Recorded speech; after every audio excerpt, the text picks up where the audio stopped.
오늘 말씀은 골로새서 1장 23절에서 우리 29절 말씀까지 같이 읽도록 하겠습니다.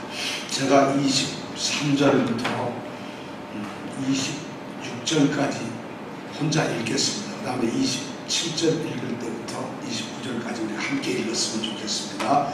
23절부터 26절까지는 여러분들이 방음으로 읽어주시기 바랍니다. 만일 너희가 믿음에 거하고 터 위에 굳게 서서 너희들은 바 복음의 소망에서 흔들리지 아니하면 그러하리라. 이 복음은 천하 만민에게 전파된 바요 나 바울은 이 복음의 일꾼이 되었노라. 내가 이제 너희를 위하여 받는 괴로움을 기뻐하고 그리스도의 남은 고난을 그의 몸된 교회를 위하여 내 육체에 채우노라. 내가 교회의 일꾼 된 것은 하나님이 너희를 위하여 내게 주신 경륜을 따라 하나님의 말씀을 이루려 함이니라. 이 비밀은 만세와 만대로부터 오므로 감추었던 것인데 이제는 그의 성도들에게 나타났고 하나님이 그들로 하여금 이 비밀의 영광이 이방인 가운데 어떻게 풍성한 것을 알게 하려 하심이라. 이 비밀은 너희 안에 계신 그리스도시니 곧 영광의 소망이니라. 우리가 그를 전파하여 각 사람을 권하고 모든 지혜로 각 사람을 가르치고 각 사람을 그리스도 안에서 완전한 자로 세우려 함이니 이를 위하여 나도 내 속에서 능력으로 역사하시는 이의 역사를 따라 힘을 다하여 수고하노라. 아멘. 이 말씀 가운데서 오늘 우리의 교회의 모습 그리고 교회를 향한 바울 사도의 열정 그리고 교회라고 불리우는 우리 여기 계신 여러분들과 이 성도들의 모습을 한번 우리가 살펴보고 생각해보는 시간이 되었으면 좋겠습니다.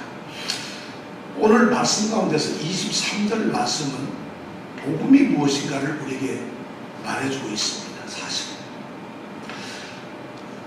복음이란 바로 온 천하에 전파된 하나님의 구원의 말씀입니다. 그 구원의 말씀의 핵심이 뭐냐? 그리스도의 십자가의 죽으심으로 죄인들이 하나님과 가까워지는 화목을 이루고 그리고 그 화목을 이룬 성도들을 하나님 앞에 거룩하고 흠이 없고 책망할 것이 없는 자로 세우는 그러한 하나님의 일을 그러한 하나님의 계획을 우리는 복음이라고 합니다. 이 골로새서에서 말하고 있는 복음이란 그렇습니다. 그런데 일반적으로 우리가 복음 그러면 구원을 얻는 복된 소식 이것을 우리는 복음이라고 합니다. 어떻게 하면 구원을 얻을까? 이것이 복음인데 오늘 바울 사도는 그러한 복음의 일꾼이 되었다고 자기를 소개하고 있지.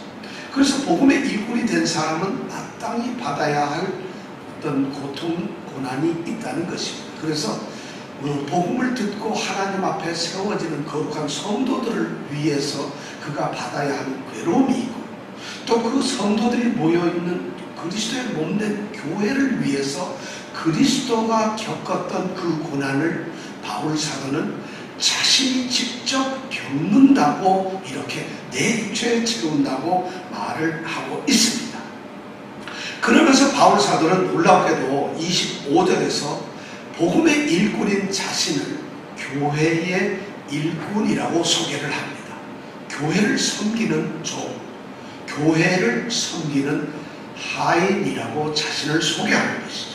그런데 자신은 그렇게 교회를 섬기는 일꾼이 된 것이 자신이 무슨 원해서 또는 무슨 돈을 받기 위해서 필요에 의해서 하는 것이 아니라 하나님이 자신에게 주신 뜻과 사명 때문에 그래서 그 경륜 때문에 자기는 교회의 일꾼이 되었다고 합니다.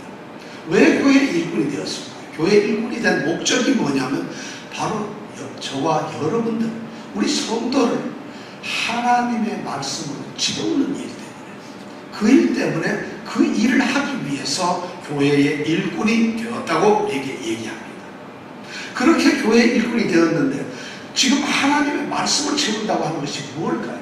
하나님의 말씀은 바로 예수 그리스도를 통해서 예수를 믿는 자들이 구원을 얻는다는 이 구원의 이야기가 바로 하나님의 말씀이거든요.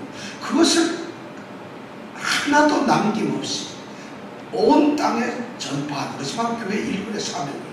그런데 이것이 하나님의 말씀인데 오늘 바울 사도는 그것을 비밀이라고 이야기를 하고 있어요. 이 비밀은 하나님께서 우주를 만드신 그때서부터 주님이 오시는 그날까지 비밀로 감추어졌던 것이죠. 사실은 공개된 비밀이었어요. 이미 구약에 있는 선지자들을 통해서 구원자이신 메시아가 오신다는 이야기가 엄청나게 알려지고 있었거든요. 그러니까 비밀은 비밀인데 공개된, 이미 알려져 있는 그런 비밀인데 하나님은 그거를 숨겨놓고 계셨어요. 알리지가 않으셨어요. 그 때가, 그 방법이 어떤 것인지 우리에게 알리지 않으시다가 사람들이 아무것도 알지 못하고 그럴 때에 하나님께서는 예수 그리스도를 보내셨어요. 그래서 그때 드디어 감추었던 비밀이 드러난 것이죠. 하나님의 이 말씀을 바울 사도는 오늘 말씀 가운데서 비밀이라고 얘기합니다. 그런데 그 비밀이 뭐냐면 그 비밀은 특징이 굉장히 영광스러운 것이죠. 그리고 너무나 그 비밀은 풍성한 것이죠. 도대체 하나님의 말씀, 그 비밀이 뭐가 영광스럽고 뭐가 풍성한 것일까? 바로 그 비밀이 풍성한 이유는 그 비밀이 그 하나님의 구원의 메시지가, 구원의 하나님의 소식이 유대인들에게만 구약에서 갖추어져 있던 것이 이제 그리스도 예수께서 오심으로 말미암아 온 이방 사람들, 온 세상 사람들에게 이제 열려졌다는 것이죠. 그래서 이방인들 가운데 이 비밀이 얼마나 영광스러운 것인지, 얼마나 풍성스러운 것을 알게 하려고 하는 것, 그것이 바로 사명이라고 바울 사도는 이야기합니다. 얼마나 우리가 영광스럽고 풍성한 것은 에베소 3장 6절의 말씀이죠. 바로 그 그리스도의 복음으로 말미암아 그리스도 예수 안에서 모든 이방인들과 유대인들이 함께 하나님 나라의 상속자가 된다는 거예요. 에베소서 3장 6절에 그렇게 말하고 있어요. 그 다음에 이 복음으로 말미암아 그리스도 예수 안에서 유대인과 이방인들이 함께 그리스도의 몸된 교회의 공동체 지체가 함께 된다는 것이죠. 저는 그것이 유대인들에게 특권이었고 유대인들에게만 주어진 어떤 그런 신분이었던 것으로 알려졌는데 이제 복음이 그 비밀이 알려지면서 그것이 열려졌다는 것이죠. 문화가 개방이 되었어요. 그러면서 함께 또 어떻게 되느냐, 영원한 하나님께서 그 하나님 나라의 축복과 하나님께서 창세 전부터 창세함으로써 그리고 아브라함과 이삭과 야곱과 요셉과 노아와 모든 사람들, 모세와 그런 사람들에게 하나님이 하셨던 그 약속들, 언약들, 축복의 이야기들에 우리 모든 유대인과 이방인들이 함께 그 언약의 축복, 혜택을 받는 수혜자가 되었다는 이런 것이 바로 풍성의 함에 그리고 영광스러움의 그런 내용이라는 것이죠. 바로 바울 사도는 그러한 일을 위해서 자신이 지금 선택이 되었다. 그것이 바로 자기의 사명이라고 이야기합니다. 하나님의 말씀을 이루는 것이 자기의 사명인데 이제 오늘 27절의 끝에서 말씀하는 그 하나님의 말씀과 그 비밀 그리고 그 이방인 가운데 영광스럽고 풍성한 그것이 도대체 무엇이냐 하는 것을 설명을 하고 있어요. 제일 막 끝에 보니까 이렇게 써요. 이는 너희 안에 계신 그리스도시니 곧 영광의 소망이니라. 바울 사도가 여기서 선언을 합니다. 그 하나님의 말씀이, 그 하나님의 비밀이 이방인 가운데서 영광스러운 그 풍성함이 무엇이냐, 바로 그 비밀은 그리스도 복음의 성취자이고 복음을 이루어내시고 복음을 행하시고 복음 가운데서 모든 사람들에게 구원을 주시는 그 복음의 핵심 인물이 누구냐, 근거가 누구냐, 복음의 가장 중요한 내용이 누구냐, 바로 그리스도예요. 그가 바로 그리스도, 이 비밀의 주인공은 바로 그리스도예요. 그런데 그 주인공이신 그리스도가 어떤 분이시냐, 너희 안에 계신 분이라. 그것입니다. 골로새 이방인들이 이 사람들은 우리처럼 뉴욕에 사는 이런 화려한 대단한 대도시에 사는 사람들이 아니라 지금부터 2000년 전에 아주 폐허하고 지진이 일어나서 그냥 형편없이 폐허되고 그리고 낙후된 정말 시골의 시골입니다. 거기에서 이방인으로서 살아가는 그런 사람들에게 복음이 전해졌어요. 그런데 그들이 그 복음을 듣고 예수 그리스도를 구주로 맞이해서 너희 안에 계신 그리스도라는 말을 듣게 된다는 것이죠. 그리스도가 바로 골로새의 그런 사람들 안에서 그 안에서 함께 계시는 바로 그 그리스도라는 것이죠. 이 편지를 받는 그리스도 성도들, 이 골로새의 성도들은 기분이 어떨까요? 지금 여러분들이 여기 앉아 있는데 우리 집사님 속에 계신 그리스도 이러면 두 가지 반응이죠. 뜨끔하던가 아니면 기쁘던가 둘 중에 하나겠죠. 바로 골로새 성도들에게 지금 그렇게 얘기해요. 너희 안에 계신 그리스도, 그분이 바로 비밀이었다는 것이죠. 그 비밀이 내 속에 있어. 하나님의 비밀이 온통 내 안에 있다는 거죠. 그게 그리스도. 근데 그분이 누구냐? 바로 영광의 소망이에요. 왜 그럴까요? 당연히 결과가 그렇죠. 구원을 이뤄내시는 그분이 내 안에 있으니까 나는 구원의 소망이 생기는 것이죠. 내가 구원의 소망이 생긴다면 영광스러운 하나님 나라의 소망이 나의 것이 된다는 것이죠. 그런 확신이 생긴다는 거죠.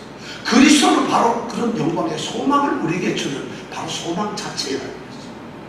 이것이 바울 사도가 얘기하는 골로새 성도를 향한, 오늘 성도를 향한 자신의 사역이 바로 그러한 일을 위해서 하나님의 말씀을 이루는 것, 그것이 자신의 사역이라고 바울 사도는 생각합니다.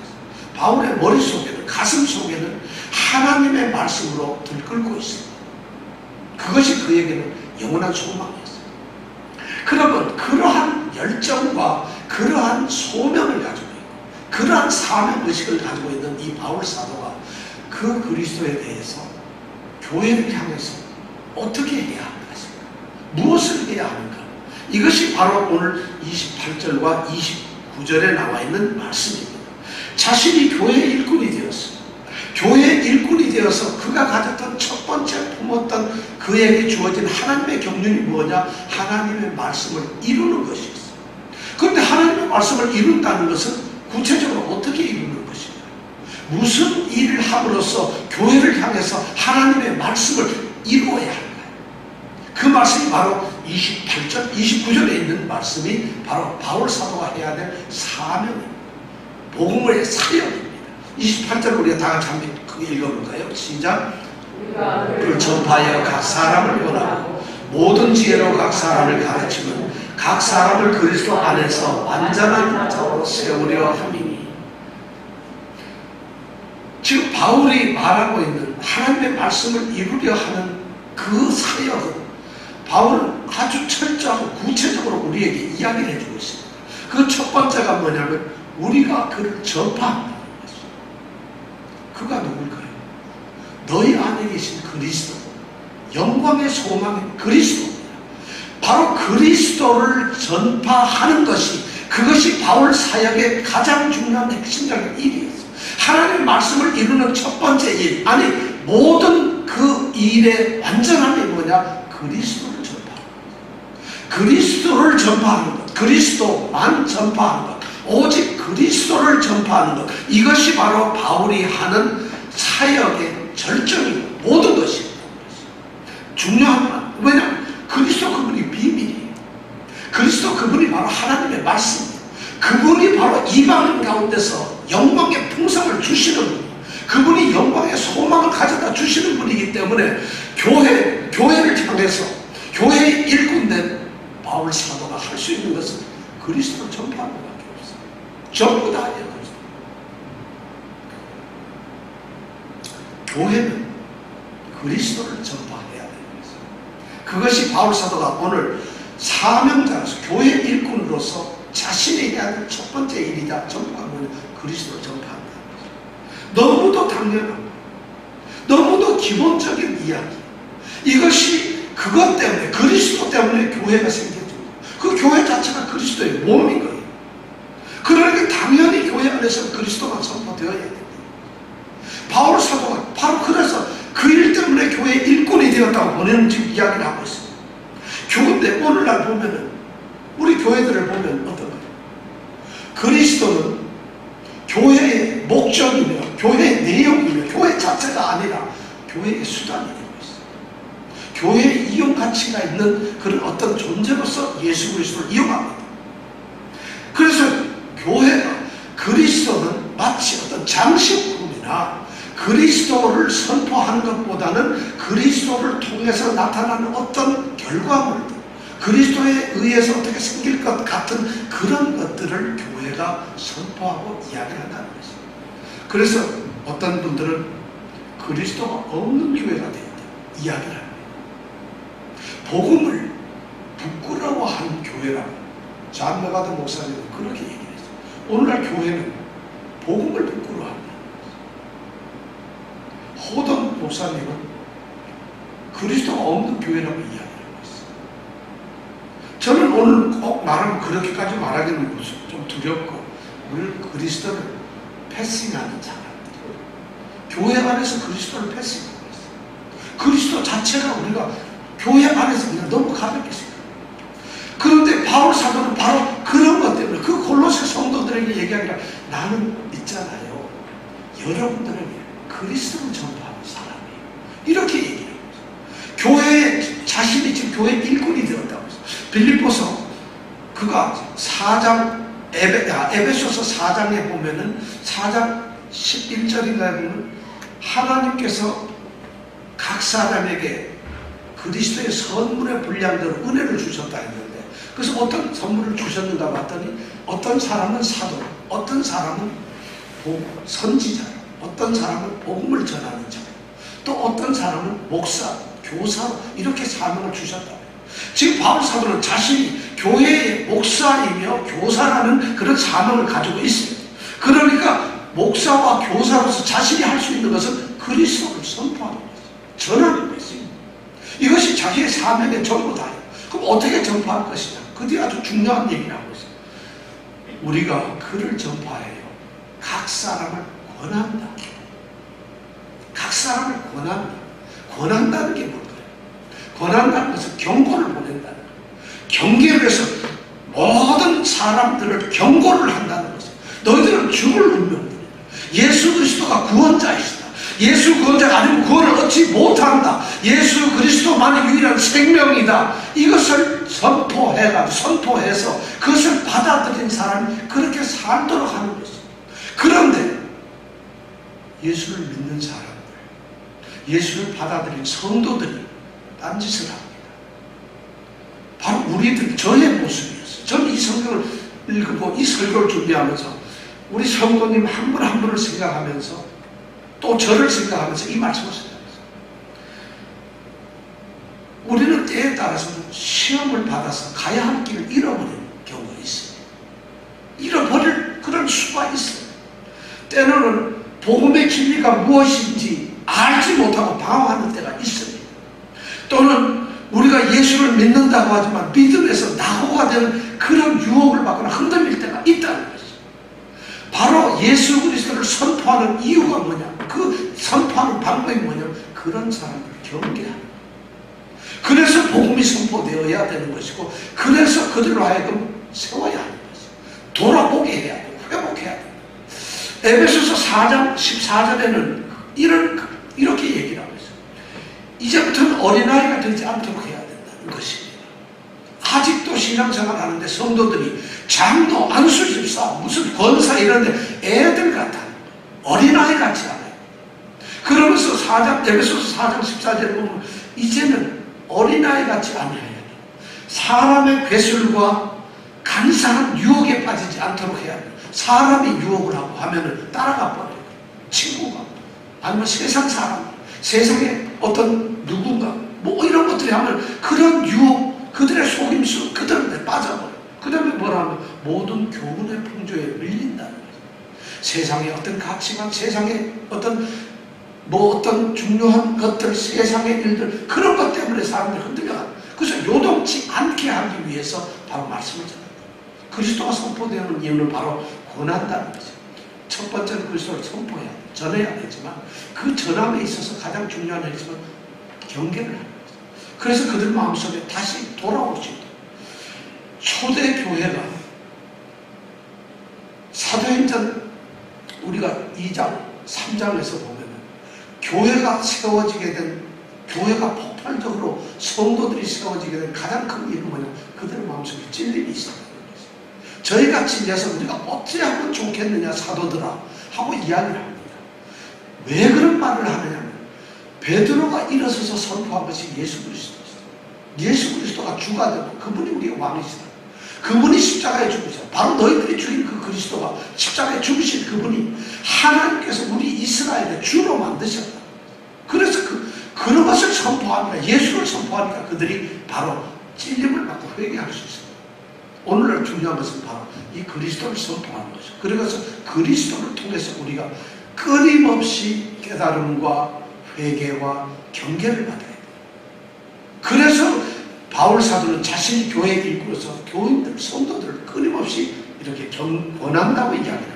두 번째가 뭐냐? 모든 지혜로 각 사람을 가르친다는 게 있어요. 가르친다. 가르침이 바로 교회 일꾼의 중요한 일이라는 것이죠. 그리스도를 전파하는 두 가지 핵심적인 것, 하나는 그들을 경계하고 깨우치는 것이고, 하나는 그들을 가르치는 것이죠. 그들이 자라서 범사에 그리스도까지 자라게 하는 것이죠. 완전히 그리스도로까지로 자랄 수 있도록 하는 거예요. 그리스도를 전파하는 것은 말이에요, 교회 일꾼의 사명 중에서 그리스도를 단순히 전파하는 것이 아니에요. 단순히 그냥 피상적으로 복음 전파하고 예수 얘기하는 것이 아니라 복음을 받아들인 성도들에게 과연 그리스도가 어떤 분인지, 그리스도의 진리가 무엇인지, 그리스도를 통해서 우리가 무엇을 얻는 것인지, 구원의 온전한 길이 무엇인지, 구원을 얻으려면 어떻게 해야 하는지, 구원을 얻은 사람들은 어떻게 살아야 하는지, 하나님이 세우시고 하나님이 원하시고 그리스도께서 그의 몸된 교회를 세우신 교회가 무엇인지, 교회 안에서 성도들이 어떻게 살아야 하는지, 이 세상에서 성도로 부르심을 받은 저와 여러분들이 어떻게 살아야 하는지를 가르치는 것, 그것이 바로 그리스도를 전파하는 것의 핵심이다. 교회는 바로 성도들을 경계시키고 가르치는 일을 하는, 그것이 바로 교회의 일꾼이에요. 오늘 교회들은 어떨까요? 이 말씀 앞에서 딱 저는 굉장히 당황스러워졌어요. 오늘 교회는 여러분 폭발적인 부흥을 했어요. 세상에 교회, 오늘날만큼 교회가 부흥된 교회 어디 있어요? 인구 중에 약 한 20% 정도가 기독교인이에요. 초대교회, 예수님께서 부활하셔서 하늘에 올라가시고 사도들이 복음을 전하던 로마의 지배 아래 있고, 아니 로마의 지배 아래에서 복음을 전하던 그 당시에는 1%가 안 되는 기독교인이 있었어요. 그럼 지금 이렇게 폭발되었죠. 그럼 그 영향력이 엄청나게 있어요. 교회가 부흥되었을까? 뉴욕을 한번 볼까요? 뉴욕의 교회가 한 500여 교회가 넘습니다. 목사님들이 1000명이 넘습니다. 교인들 숫자를 적게 잡아도 한 교회에 100명씩 잡으면 5만 명이에요. 100명이 죽어도 안 되니까 한 3만 명에서 5만 명 정도가 소위 지금 이 시간, 이 시간 예배 다 끝나고 집에 갔겠구나. 하여튼 주일날 예배를 드릴 거라는 거예요. 자, 여러분 생각해보세요. 이민자들이 몇 명이에요? 뉴욕이 한 20만 된다고 할까요? 그럼 교회 5만이면 엄청난 인원이죠. 그분들이 다 교회에 다니는 사람들이에요. 그런데 사실 우리가 그렇다면은 정말 진정한 성도들을 위해서 몇 명이 될까? 초대교회처럼 1%만 된다면은, 교인이 3만 명이 된다면은 1%면 300명. 500명 교인이면 한 교회 한 명도 안 되는 거예요. 그래도 뉴욕이 달라져야 해요. 교회가 부흥됐다는 게 뭘까요? 한국 교회는 말이죠, 정말 엄청나게 부흥돼요. 세계 교회도 마찬가지예요. 이게 교회의 부흥이라는 게 단순한 사람들의 증가인가요? 사람들만 늘어나고 채워지면 그것이 교회의 증가인가요? 거룩하게 하나님의 구별된 성도들이 세워지는 것, 그것이 교회의 부흥이 아닐까요? 바로 하나님의 말씀을 이루려 한다는 것, 그것이 바로 교회의 부흥이에요. 교회의 부흥이라는 건 정말 엄청난 돈을 들여서 아름다운 교회에서 건물이 세워지는 것, 그것이 교회의 부흥일 거예요. 아니, 하나님이 거하시는 성전된 성도들이 세워지는 것이죠. 그것이 바로 교회의 부흥이라는 거예요. 오늘 우리 교회가 바로 그렇게 돼요. 이 말씀과 왜 이런 문제가 생겼을까요? 말씀을 가르치지 않아요. 경계를 하지 않아요. 가르치지 않아요.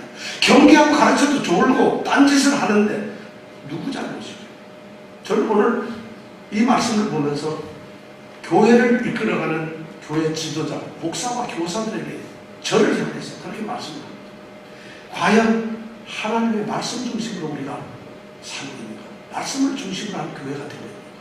전부 다 말한다. 말씀 중심으로, 말씀이 우선이라고. 교회만 안 그러는 데 있어요. 목사님, 제가 만난 목사님 중에 말씀은 제일 끝이지요. 이런 분들이 한 분도 못 봤어요. 무조건 다 말씀이 중심이라고.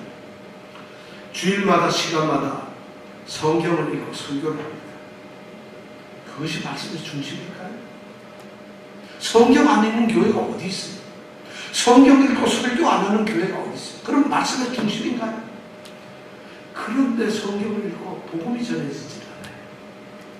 그리스도를 전하지 않습니다. 말씀 따로 설교 따로. 심각한 문제죠. 다른 예수, 다른 복음, 성경에 없는 예수가 전해지고 있어요. 성경이 말하는 그리스도가 아니라 우리에게 필요하고 우리를 기쁘게 하고 우리에게 도움이 되는 그리스도만 선포하고 있다는 것입니다. 심각한 문제죠. 사실 교회 안에서 말씀의 가르침이 없는 것이 아닙니다. 말씀의 가르침이 없는 것이 문제가 아니라 참되고 제대로 된 가르침이 없는 것, 그것이 문제예요. 사실 심각. 오늘 교회 지도자들, 목사들, 저는 그런 말씀입니다. 정말 말씀의 선포를 위해서, 말씀 중심이 되기 위해서 처절하게, 아주 치열하게 말씀을 준비하고, 말씀에 녹아들고, 말씀을 이해하고, 말씀을 준비하고, 말씀을 그렇게 하는가 아니에요. 대충 적당히 스스로 철저한 이해도 없이 그냥 여기서 조금 저기서 베껴가지고 대충 짜증기 해가지고 사람들이 좋아하는 기쁜 얘기들 들려주고, 그리고 사람들이 은혜 받았습니다. 용서하십시오. 개뿔 무슨 은혜를 받아요? 좋은 얘기 들었다고. 이것이 오늘날 목회자들의 심각한 문제예요. 성경의 이야기를 하는 것, 성경 하나님의 말씀을 이야기하는 것이 아니라 세상의 이야기를 그럴듯하게 포장해서 즐겁게 얘기합니다. 자기 자신의 신변 잡기 이야기를 적당하게 섞어가지고 재미나게 이야기합니다. 아유, 은혜스럽네. 구원의 복음이 아니라, 구원의 참된 이 그리스도가 아니라 괜히 어렵고 알아듣지도 못하는 신학자들 이름이나 나불거리고 거기에다가 어렵고 잘 이해도 안 되는 신학 교리 이론 그런 거나 설명을 하고, 그게 그러니까 그것이 마치 복음을 전한 것처럼 정말 이 참 심각한 문제가 오늘 이 말씀. 오늘 바울 사도가 지금 그 심장으로 저는 돌아가고 싶어요. 골로새 성도들에게 지금 편지를 쓰면서 몇 명 되지도 않는 그 시골, 그 한적한 곳에 있는 이방인들을 향해서, 그 교인들을 향해서 내가 교회 일꾼입니다. 내가 뭐 하는 줄 아세요? 그리스도를 전파합니다. 나는 여러분들에게 경계합니다. 나는 여러분들을 가르칩니다. 이런 말을 합니다. 그렇다고 오늘 교회 목회자들 어떻게 해요? 여러분 시원하고 기분 좋지? 목회자들 다 틀렸어. 여러분들 기분 괜찮아요? 그럼 성도들은 어떨까요? 자, 성도들에 대해서 제가 좀 얘기를 해볼까요? 성도들요, 어느 성도들을 물어보세요. 다니시는 교회가 말씀 중심이다. 그러면 우리는 말씀 중심, 목사님이 말씀을 얘기하죠. 그런데 그런 성도들의 99.99%는 말씀을 싫어합니다. 듣기 좋은 설교, 재미있는 설교, 즐거운 설교, 특히 짧은 설교, 이런 거 좋아해요. 우리 정직하게 지금 저는 저를 향해서도 또 여러분들 향해서 얘기하고 있어요. 성경책이 책방에 가면 성경책방은 출판 많이 됩니다. 기독교 진리를 밝힌다고 해서 날마다 나오는 책들이 세계 제일 많은 학자들이 신학자들, 엄청난 책들이 날마다 쏟아져요. 그런데도 성경 지식, 기독교 진리에 대한 지식이 가장 천박한 것이 우리 기독교 성도들이 가장 없어요. 이것이 현실이에요. 사실 성도들에게 왜 그런 문제가 있어요? 성도들이 내가 성도로서 살아가야 되겠다 하는 의식이 없어요. 내가 성도로 살아야 되겠다는 열정도 없어요. 내가 성도로 살아가야 되겠다는 진짜 치열함이 없어요. 성도에 대한 인식이 없어요. 교회 다니는 것이 성도의 삶에 전부 다가 되고 습관이 되고 형식이 되고 있어요. 사실 그렇죠. 말씀을 배우는 교회들, 제가 보기에 큰 교회들 뭐 좋아, 큰 교회가 어떤데 건물이 큰지 사람이 많다 이런 개념인데, 그런 교회의 특징은 뭔지 아세요? 말씀을 배우고 말씀을 가르치는 그런 일보다 어떤 이벤트에 사람들이 더 몰린다는 것이죠. 묘하죠. 근데 놀랍게도 기도하는 데는 사람들이 좀 그래도 모여요. 왜냐하면 기도하면 뭔가 복 받을 것 같고 자식이 잘 될 것 같고 뭔가 사업도 잘 될 것 같아요. 기도하는 데 이것이 교회의 모습이에요. 하나님의 진리를, 하나님의 말씀을 가르치는데 그걸 알고자 하는데 사람이 비었어요. 아니 골치 아파, 그거 일주일에 한 번씩이나 2달에 한 번이면 되지, 이렇게 합니다. 사실은 그런 다른 이벤트에 사람들이 더 많아요. 그러니까 말씀을 배우려고 하는데 저나 여러분 조금 더 관심이 없어요. 관심이. 그렇잖아요. 시간을 투자하지 않아요. 말씀을. 여러분 말씀을, 하나님의 말씀을 하는데 시간 얼마나 투자하세요?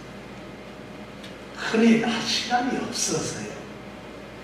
여러분 우리의 육신을 위해서 밥을 먹는데 시간이 없어서 굶은 분 손 들어보세요. 내 몸이 배가 고픈데 시간이 없어가지고 나 일주일 못 먹었어요 하신 분 있어요? 있으세요? 그러셨어요? 나 지금 시간이 너무 없거든요. 그래서 일주일 동안 밥을 못 먹었어요. 영의 양식은 10년을 안 먹어도 우리는 장수의 비결을 알고 있는 것 같아요. 아무렇지도 않아요. 이것이 성도의 모습이라니까요. 제가 지금 골로새 성도들에게 바울 사도는 이렇게 안 되기를 원합니다.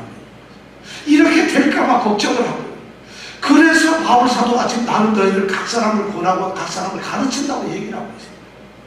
그렇게 바울 사도가 지금 그런 사람들 때문에 성경에 뭐예요? 편지를 씁니다. 바울 사도. 성령의 감동으로 바울 사도가 신약 성경에 상당수를 편지로 쓰는 거죠. 그것이 바로 오늘날 성령이 우리를 세우는 일로 말씀으로 온 것이에요. 벌써 이런 걸 알고 있거든요. 참 심각한 거죠. 그런데다 또 어떤 분이 대담합니다. 말씀 몰라도 돼요. 예수만 잘 믿으면 되지. 예수를 잘 믿는다는 게 뭘까요? 말씀은 몰라도 돼요. 예수만 잘 믿는다. 또 한 발 더 나갑니다. 자신은 알려고 하지도 아는 것도 없이 알면 잖아요. 머리만 커져. 잘난 척하고 교만해져. 신앙이 알기만 하면 머리만 커져 교만해지고 잘난 척하고 하죠. 하나님의 말씀을 많이 알고 깊이 알고 온전하게 아는 것이 잘못입니까 여러분? 잘못된 하나님의 말씀을 아는 것이 잘못이지, 하나님의 말씀을 많이 아는 것, 깊이 아는 것, 하나님의 말씀을 온전히 많이 아는 것이, 그것이 잘못입니다. 여러분 하나님을 아는 것에 여러분들 얼마나 투자. 에베소서 4장 13절이가 이렇거든요. 우리가 하나님의 아들을 믿는 것과 아는 일에 하나가 되게 돼요. 믿는 것과 아는 일에 하나, 알아야 돼요. 골로새서도 1장에서도 바울 사도가 기도를 하고 있어요. 1장 9절부터 뭐라고? 너희가 하나님을 아는 것에, 하나님의 뜻을 아는 것에 자라게 하시고 하나님을 아는 것에 자라게 해달라고 이런 기도를 하고 있어요. 우리는 정말 그래요. 하나님의 말씀을 알아야 할 것이 너무너무 많은데 열정이 없어요. 너무 많은데 알려고 하지 않아요. 아까 목사님들 뺨치지요 거의. 성도들이 그렇다는 거예요. 알지 못하면 참된 성경의 말씀의 원리를 알지 못하면, 진리를 알지 못하면, 하나님의 말씀을 알지 못하면 참된 순종이 나올 수가 없지요. 참된 믿음이 나올 수가 없지요. 참된 믿음이라는 게 있을 수가 없어요. 성도가 무엇인지 모르면서 어떻게 성도가 될 수 있나요? 성도를 부르신 목적이 무엇인지 모르는데, 그 하나님의 뜻이 뭔지 모르고, 하나님이 나를 통해서 지금 계획하실 바가 뭔지 모르는데 교회 와서 가만 자리만 지키면 그게 성도인가? 안수집사고 장로고 목사고 권사고 그런 건가? 성도가 심각한 문제죠. 아이 목사님 왜 이렇게 그냥 그런 말 하세요? 저는 지금 성경의 바울 사도의 심정을 전해줄 뿐이에요. 제가 여러분들에게 하는 말이 아닙니다. 바울 사도는 그런 사람을 성도라고 부르지 않았어요. 오늘날로 말하면 종교인이 기독교인이에요. 기독교라고 하면 종교 믿는 사람들이에요.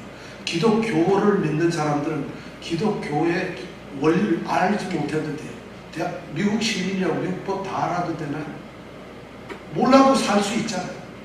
기독교인이 되면은, 종교인이 되면 기독교 다 몰라도 돼요.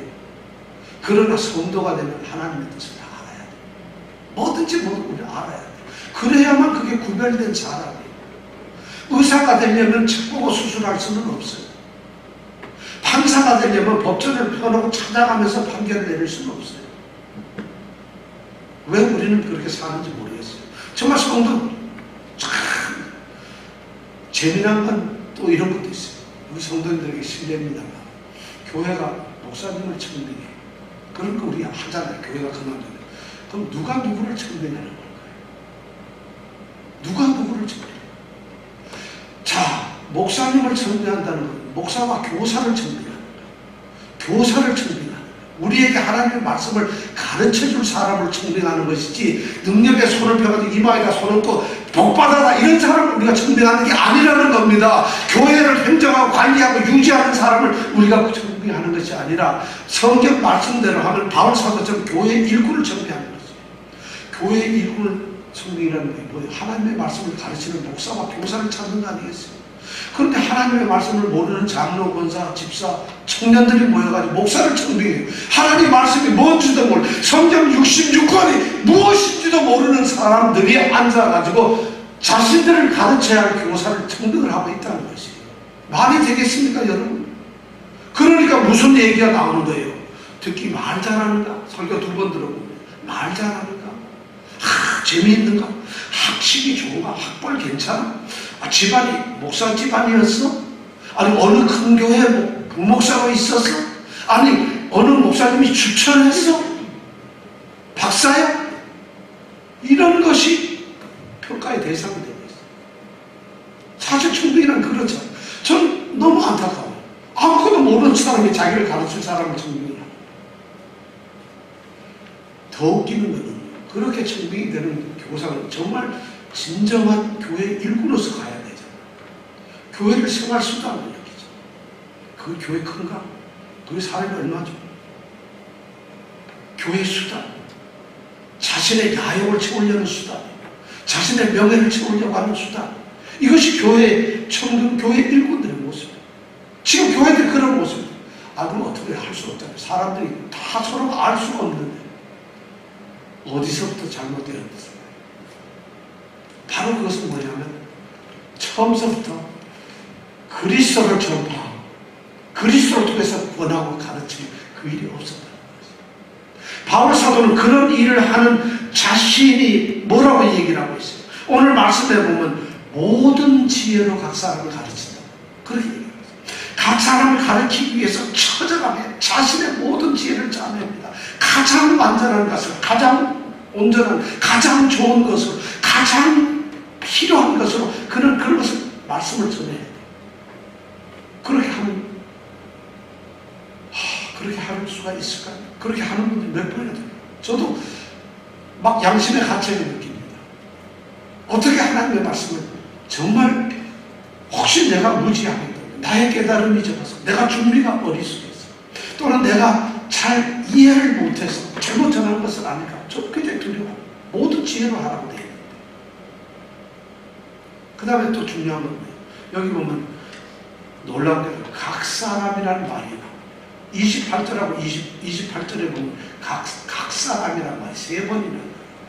각 사람. 이 말을 바울 사도가 의도를 하고 그러죠.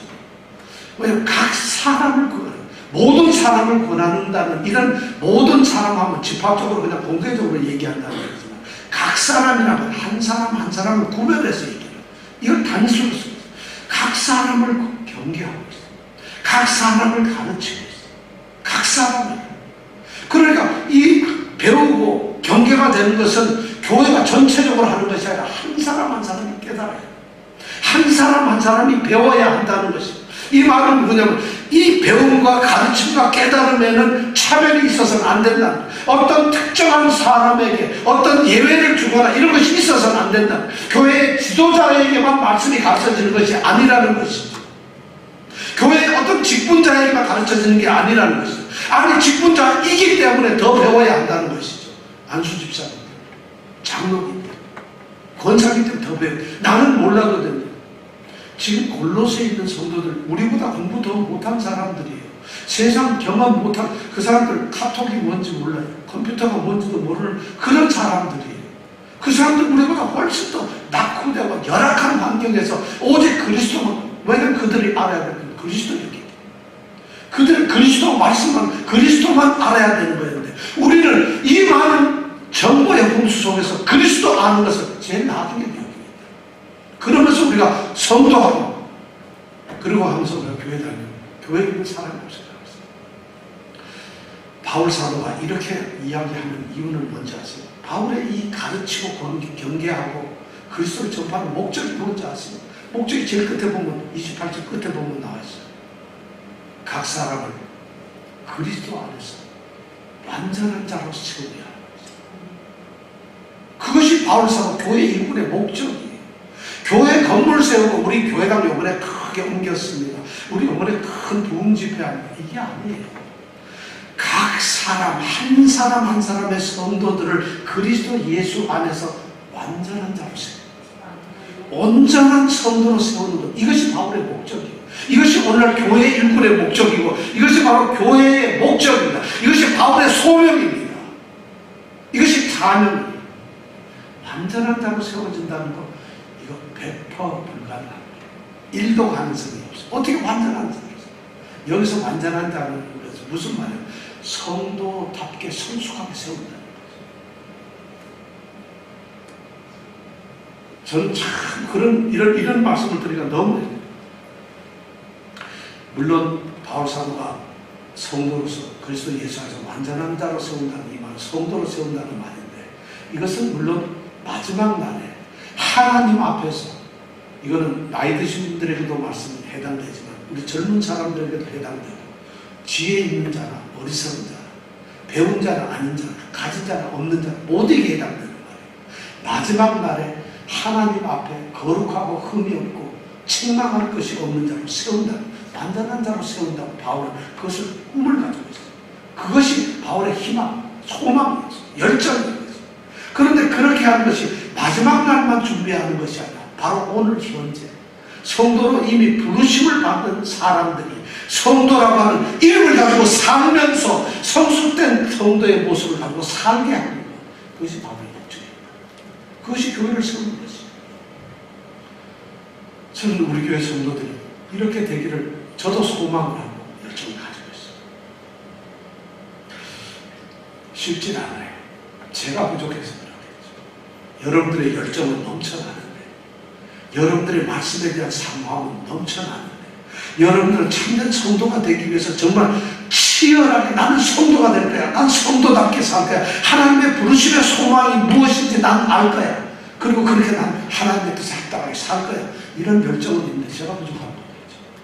만약 그렇다면 여러분 저를 용서해 주시고, 혹시 안 그렇다면 여러분 성도로서 열정을 가져주세요. 열정을 가져주세요. 지금 바울 사도가 29절에 보니까 이를 위하여, 바로 이러한 목적을 위해서 가르치고 경계하는, 바로 이러한, 그리고 그들을 완전한 자로 세우기 위해서 나도 내 능력으로 내 속에서 역사하시는 이의 역사를 따라 뭘 한다고? 힘을 다해서 자기가 수고를 한다고, 이렇게 얘기하고 있어요. 자기가 힘을 다해서 수고를 한다고 해요. 바울 사도는 그렇게 하고 있는 사람인데도, 그런데도 불구하고 자신의 힘이 아니라 바로 자기 속에서 역사하시는 이의 역사를 따라서, 그 능력의 그분이 누구예요? 성령. 성령님으로 계시는 그리스도, 바로 내 안에 계시는 그리스도. 성도들은 다 그리스도 안에 계시는 분들이에요. 성도들은 다 성령의 지배를 받고 성령의 인도하심을 받아가면서 살아가는 사람들이 성도예요. 세상 욕심에 가득 차 있는 사람들이 성도가 아니라는 것이죠. 일 걱정 때문에 채워져 있는 사람이, 그 사람은 세상의 일꾼이지. 성도의 한 부분이 있다면 그 사람은 그리스도 예수의 사로잡힌 마음을 가지고 있고 성령의 지배를 받는 사람. 바로 그 성령의 인도하심을 받아서 자신의 수고를 한다고요. 이것이 가르치는 일은 바울 자신의 지식이 아니라 성령이 주시는 지혜를 통해서 그 능력을 통해서 그 능력을 따라서 자신이 수고하는 것. 성령과 자신의 합작 공동 프로젝트가 바로 뭐냐 가르치는 일이에요. 자신이 혼자 가르치는 것도 아니고 성령님에게 맡겨가지고 성령님이 다 알아서 하시겠지 하는 것이 아니라 성령의 그 역사를 자기는 따라서 자신이 수고를 한다고 해요. 공동작업을 가르치는 일. 그렇다면 성도들에게도 마찬가지죠. 저절로 가르쳐지는 것일까요? 저절로 배우는 것일까요? 여러분들 하나님 말씀이 저절로 배워집니까? 아니잖아요. 여러분들 마음속에서 성령께서 배우고자 하시는 마음을 주셔야 해요. 여러분들이 수고하는 것이 있어야 해요. 혹시 여러분 하나님 말씀 좀 잘 배우게 해주세요. 기도하시는 분이 있나요? 주님, 제가 진짜 하나님을 알아야 되겠어요. 근데 성경을 알아야 되겠거든요. 날마다 하나님 말씀 안 먹으면 제가 몸살 나게 해주세요. 이런 기도하시는 분이 있나요? 미쳤어? 그런 기도하게. 그러면 매일 몸살 나게 안 되잖아요. 참 심각한 문제잖아요. 바울 사도는 이것을 수고한다고 하나님과 공동의 일이라고 이야기하면서 여기에 놀라운 말을 써요. 힘을 다하여 수고. 힘을 다한다. 힘을 다한다는 이 말은 뭐냐면 전쟁을 하고 있다. 운동선수가 경기를 하는 것처럼 하고 있다. 그런 말씀을 가르치기 위해서 전쟁을 하고 있는 것이 놀랍잖아요. 전쟁을 하고 목숨을 내놓고 있다는 거예요. 말씀을 가르치기 위해서. 그럼 성도들은 말씀을 배우기 위해서 목숨을 내놓아야 돼요. 그렇게 힘을 다해 수고한다고 이렇게 얘기를 하고 있어요. 가르치는 자는 그의 목숨을 내놓고 힘을 다해서 가르쳐야 합니다. 배우는 자는 힘을 다해서 목숨을 내놓고 배워야 한다는 것이죠. 지난주 일요일날 미국 US 여자 오픈 골프 대회가 끝났어요. 그때 우승한 사람이 받는 상금이 얼마나 하면 100만 불이에요. 100만 불이 얼마죠? 한 12억 정도 되죠. 100만 불을 받았어요. 근데 그 상을 받은 사람이 이정은이라고 하는 한국 23살 먹은 이 선수예요. 이 23살 먹은 이정은 선수가 우승이 확정되고 인터뷰를 하면서 말을 잊지 못하고 울어요. 영어를 못하니까 통역하는 한국 아가씨도 같이 울어요. 전부 다 지금 눈이 초롱초롱해가지고 전부 제 말씀을 듣습니다. 하나님의 말씀이 이렇게 잠을 깨워야 되는데, 근데 이 이정은이라는 학생은 이름이 이정은 뒤에다 6이 들어가요. 6라는 6이라는 숫자가 들어있어요. 왜냐하면 한국에 이정은이라는 이름을 가진 선수들이 하도 많아가지고 처음에 등록한 데서부터 1번, 2번 번호를 줬더니 얘는 6번이 지금 10몇 번까지 가 있어요. 제가 알기로는. 그 이정은이라는 이름이 인기가 아마 있는가 봐요. 그래서 이정은은 6로서 오니까 미국 사람들이 처음에 이 선수가 올해 처음으로 이제 루키로 처음에 신인으로 이제 올해 들어온 거예요. 그러 왔는데 6이 붙으니까 이게 뭐냐? 한국 사람들 이름에 숫자를 넣느냐? 그게 아니고 하도 많다 보니까 그 후에 그래서 6라 그래서 핫6라고 하는 별명을 붙였어요. 얘가 올해 나와 이 미국 LPGA 처음으로 나온 신인인데 최고의 권위 위에서 우승을 했어요. 압도적으로. 이 아이는, 이 소년 아이죠. 23살이에요. 96년생입니다. 그러니까 23살이죠. 그런데 4살 때 아버지가 교통사고로 하반신을 잃어가지고 다리를 잃어버렸어요. 그래서 휠체어 타고 다녀요.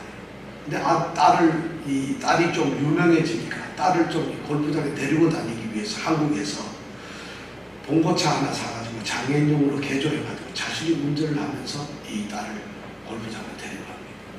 제가 이런 얘기를 하면서 이건 중요한 게 아니에요. 제가 꼭 하고 싶은 얘기는 이 이정은 선수가 키가 171cm입니다. 그리고 몸무게가 66kg예요. 파운드로 따지면 145파운드 정도 됩니다. 근데 이 이정은 선수는 골프를 어려서 탄 것도 한 번이고 젊은 아주 중학교 3학년 때 처음 골프를 시작을 했어요. 15살 때. 근데 골프를 하게 된 동기가 뭐냐면 아버지가 저렇게 4살 때 해서 집안이 너무 가난하니까 전남 순천 청암고등학교 출신인데 너무 아버지가 저렇게 해서 돈벌이를 못하고 그러니까 가난하다. 그러니까 중학교 3학년 때 어린 소녀가 골프 레슨 코치가 되면 돈 좀 못하더라. 그거 한번 먹고 산다더라. 그걸 해보려고 중3 애가 골프를 하고. 그러니까 남들은 고등학교 올라갈 때 골프 이 특기생으로 다 가는데 그것도 아니고 그냥 중3 때부터. 그러니까 8년 만에 정상에 오르는 거예요. 근데 이런 이 선수가 그 골프를 위해서 오직 먹고 살기 위해서 골프 레슨 선수 코치가 되기 위해서 그렇게 연습을 합니다. 그런데 저는 놀란 것이 있어요. 이 선수가 뭐 뛰어난 선수가 아니에요. 자기 스스로가 뛰어나지 않다. 딱 두 가지가 굉장히 위대한 게 있어요. 이 선수에게 가장 위대한 점은 뭐냐면 첫째, 자신은 누구 말드나 드라이브 형편없어요. 그러니까 한국에서 제일 드라이브가 길게 간다는 박성현 선수를 보면서 배워요. 어떻게 하면 길게 갈 수 있어요. 그 다음에 퍼트는 박인비 선수가 제일 잘하는데요, 한국에서.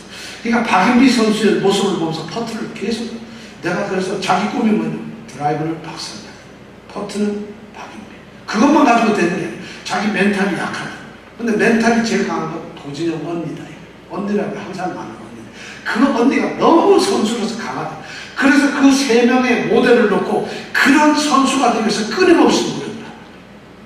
그런 목표를 놓고 골프 선수 이제 중학교 3학년짜리가 이제 23살짜리 골프 선수가 목표를 그렇게 정해놓고 하는 거예요. 더 놀라운 것은 매일 훈련을 하는데 이 선수가 훈련하는 걸 보고 난 깜짝 놀랐어요. 여러분 스쿼트라고 하는 거 알죠? 이 바벨을 갖다가 어깨에 올리고 앉아서 일어나서 일어나는 거죠. 몸무게 145파운드가 얼마를 드는 줄 아세요? 220파운드.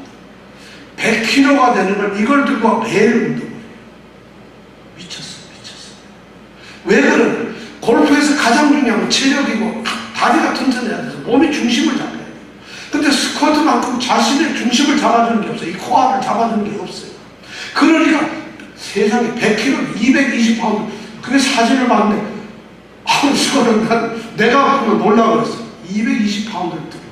그걸 하루에 5번씩 해서 5번씩 들어 올려가지고 3조를 3번씩 하게. 그러니까 그건 왜 자신이 골프선수 몸을 만드는 거예요. 8년 만에. 사실 남들은 다 늦었다고 하는데 특기생도 아닌 사람이 오로지 골프 코치가 되려고 했던 이 젊은 선수가 23살 만에 한국에서 올해 신인인데 저렇게 위에서 보면서 웃음을 하고. 성도들이 맞습니까, 여러분? 저나 여러분들 성도예요. 성도를 위해서 여러분 220파운드 들라고 하질 않아요. 성도를 위해서 어떤 모델을 세워놓고 그걸 열심히 하라는 게 아니라 성도이기 때문에 어떻게 해야 하는 건가요? 힘을 다해서 수고를 하고 있느냐는 것이죠. 여러분 성도가 뭐예요? 교회, 저는 오늘날 가장 심각한 건 주님께서 교회를 보면서 가장 아파하는 것이 교회 성도가 없다는 것이에요. 그런데도 더 안타까운 건 성도가 없는데 성도인 것처럼 생각하는 거예요. 성도가 아닌 것을 부끄러워하지 않는다. 자신이 성도가 아니라는 것조차도 모르고 산다는 것이에요. 성도로서 성도답게 살지 못하는 것이 부끄럽지 않다는 것이에요. 성도가 성도이지 않은 것이 오히려 아무렇지도 않고 그것이 너무 편안하다는 것이. 힘을 다하여 수고하십시오. 이것이 바로 오늘 말씀의 핵심입니다.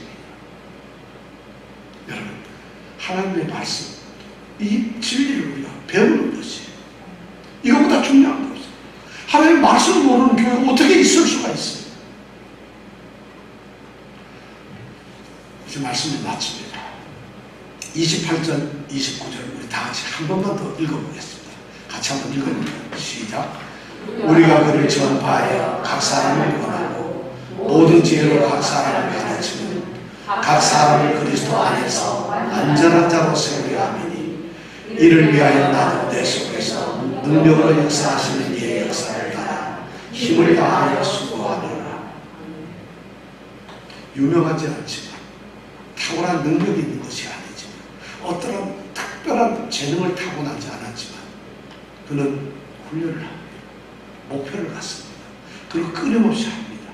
그리고 완성이 됩니다. 성장이 됩니다. 가장 불쌍한 것은 의식이 없는 것이, 생각이 없는 것이, 아무런 느낌이 없는 것이. 그렇게 성도로 살아가 그런 교회가 세워지고 그런 교회 지도자들이 세워지고 그러한 신앙인들 성도들이 있을 때 그 교회는 교회가 아닙니다. 성도가 아닙니다. 생각이 없다는 거예요.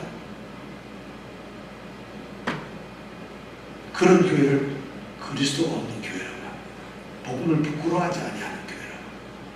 오늘 우리에게 정말 그리스도가 정말 내 속에 계시고 우리가 그런 성도로 자라나는 그런 정말 놀라운 그런 역사가 일어나길 원합니다. 우리가 그런 성도가 되기를 원합니다.